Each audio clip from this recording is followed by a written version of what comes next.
जय श्री गणेश दोस्तों। हमारी आज की कहानी का नाम है तरकीब। कहानी अच्छी लगे तो प्लीज़ चैनल को सब्सक्राइब कर लीजिएगा।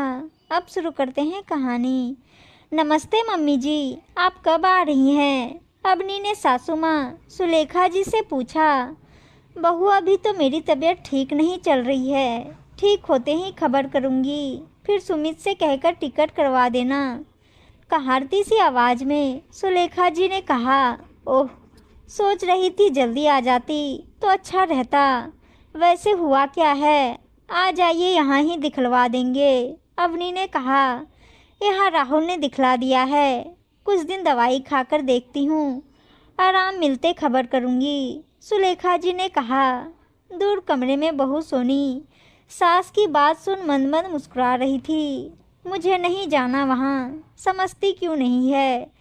बेटा खुद कभी फ़ोन ना करेगा, बीवी से करवाता रहता है। मुझे नहीं जाना, मन ही मन बुदबुदाती सुलेखा जी धीरे धीरे चलकर बहू सोनी के कमरे में आ गई। बहू, एक कप चाय तो बना दे, मैं बस जरा सांझ दिखाकर आती हूँ। क्या सुलेखा जी हाथ पैर धो आरती करने चल दी? क्या हुआ माँ जी? आप किस बात के लिए मना कर रही थी? क्या कह रही थी अवनी? अनजान बनते हुए सोनी ने चाय पकड़ाते हुए कहा। क्या ही कहती है वो, तुम भी तो जानती ही हो। अब क्या मेरी उम्र है जो बच्चे संभालने जाऊं? पक्का उसकी माँ जाने को कह रही होगी, तभी हर दिन मुझे फ़ोन कर बुला रही है। नहीं तो क्या मजाल जो फ़ोन कर दे। सास बीमार हो जाए तो 2 घड़ी सेवा ना कर सकती, पर उसके बेटे को संभालने मैं जाऊं? नहीं जाना मुझे। और तू भी अपनी देवरानी की तरफदारी तो कतई ना करना। गुस्से में सुलेखा जी ने कहा। मैं क्यों ही कुछ कहूँगी माँ जी, ये दोनों घर आपके हैं, जब मर्जी जहाँ मर्जी रहिए। पर इस बार जब आप देवर जी के घर से आई हैं, बहुत नाराज लग रही हैं। उन लोगों ने कुछ कहा है क्या? भेद लेने और सास के साथ शुरू से रहने के कारण सोनी सास की थोड़ी चहेती तो जरूर हो गई थी। बहुत दुखती रख पर हाथ न रख, टालते हुए सुलेखा जी ने कहा। पता नहीं क्यों सोनी को लग रहा था जरूर कोई बात हुई है, तभी माँ जी जाने से मना कर रही हैं। नहीं तो उन्हें घूमना फिरना तो बहुत पसंद है। सोनी ने जब थोड़ी जिद की तो सुलेखा जी दुखी हो बोली। सुन, राहुल से कभी कुछ ना कहना बहू, मैं नहीं चाहती भाइयों में इस बात पर कोई अनबन हो। वादा कर तू मुंह ना खोलेगी। सोनी के हाँ कहते सुलेखा जी कहने लगी। बहू, अपनी बहू को बाहर घूमना इतना पसंद है कि वो अपने दोस्तों के साथ 2 साल के बेटे को मेरे भरोसे छोड़कर चली जाती है। घंटों बाहर घूम फिर कर आती है। बहुत बार तो खाना भी नहीं बनाकर रखती। सुबह सुमित के लिए जो नाश्ता टिफिन बनाती, बस वही मुझे भी थोड़ा दे देती।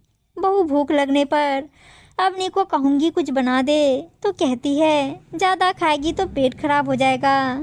बहू, कोई इंसान ऐसे में कैसे रह सकता है? रात को सुमित आता तो खाना बनता, वो भी गिनती की 2 रोटी देती खाने को। भूखे पेट नहीं रहा जाता बहू। ऊपर से चाय भी बस एक बार सुबह सुमित के साथ ही देती है। कई बार दिल करता सुमित से कहूँ, पर सोचती जिंदगी इन दोनों को साथ रहकर आपस में बितानी है, तो क्यों बोलकर तकरार करवाऊँ। अच्छा है सुमित को विश्वास है मेरी बीवी माँ को प्यार और अपनेपन से रखती है। सच कहूँ अपनी बहू दिखावा बहुत करती है, और मेरा भोला बेटा बीवी के दिखावे को सच मान बैठता। वो मेरे ही बेटा बहू और पोते हैं, फिर भी उस घर जाकर मैं कैदी हो जाती हूँ। मेरी मर्जी से ना कुछ कर सकती ना खा सकती। तेरे पास तो जो कहती तुम प्यार से बनाकर देती हो, इसलिए यहाँ से जाने का दिल नहीं करता। देखिए, भूल से भी राहुल से ना कहना, मैं कोई बहाना कर लूँगी, पर वहाँ नहीं जाऊँगी, सुलेखा जी धीमे से बोली। सुनकर सोनी को जरा भी अच्छा नहीं लगा। वो सोच रही थी पहले जब सासू माँ वहाँ जाती थी तो कितनी खुशी खुशी सामान बांधती थी। हाथ के बने अचार मसाले चिप्स लेकर जाती थी। जब आती तो अपनी ये बनाकर खिलाई, वो बनाकर खिलाई, ये दी वो दी, कहती थकती नहीं थी। कितनी बार कह देती थी अपनी बहू करी तुमसे अच्छा बनाती, तो कभी किसी और चीज़ की तारीफ कर देती थी। सोनी बस एक झूठी मुस्कान चेहरे पर ला सब सुना करती थी, पर आज उसी अवनी के घर जाने के लिए सासू माँ बहाने बना रही है। पता नहीं मुझे इस बात के लिए खुश होना चाहिए और दुखी। सोनी सोच रही थी, माँ आपका मन नहीं है जाने का तो साफ साफ सुमित से सब बात कह क्यों नहीं देती।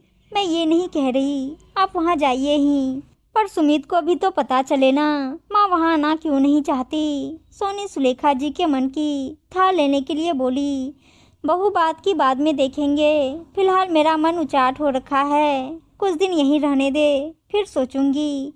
क्या सुलेखा जी चाय का कप ट्रे में रख वहीं सोफे पर सो गई। सोनी सोच रही थी, पता नहीं लोग ऐसा कैसे करते हैं, खुद बाहर घूमकर आ जाती, मस्ती कर लेती, पर जो सासू माँ घर पर रहती उसके ही बेटे को देखती, उसके लिए जरा सा नहीं सोचती। ना जाने क्यों उसके मन में अवनी के लिए थोड़ा गुस्सा आने लगा। उस रात तो वो मन में उथल पुथल लिए सो गई, पर दूसरे दिन सुबह ना जाने क्या सोचकर सारा काम खत्म कर अवनी को फोन कर दी। हेलो अवनी, कैसी हो? और हमारा विक्की कैसा है? नमस्ते भाभी, हम दोनों ठीक हैं, आप बताइए। और मम्मी जी की तबीयत कैसी है? अवनी ने कहा, हाँ हम तो ठीक हैं।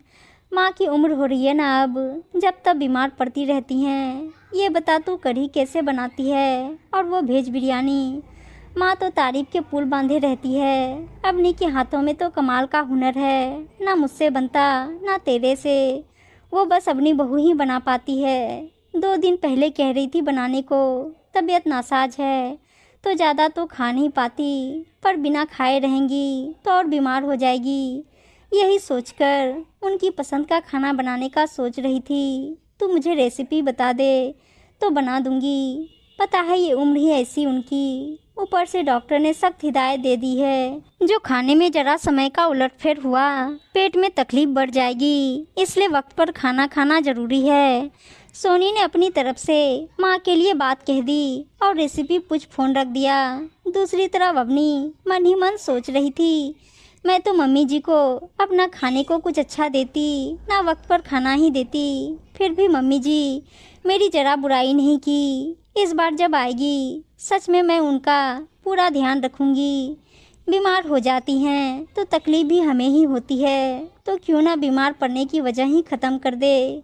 कुछ दिनों बाद सुमित ने माँ को ज़बरदस्ती टिकट कटवाकर अपने पास बुला लिया। सुलेखा जी अब कोई बहाना भी नहीं कर पाई, क्योंकि राहुल ने भी कह दिया, माँ कुछ दिन के लिए चली जाओ, नहीं तो सुमित को लगेगा माँ उससे प्यार ही नहीं करती। सुलेखा जी बहुत बुझे मन से यहाँ आई थी, पर इस बार अपनी बहू के बदले अंदाज से वो आश्चर्यचकित रह गई।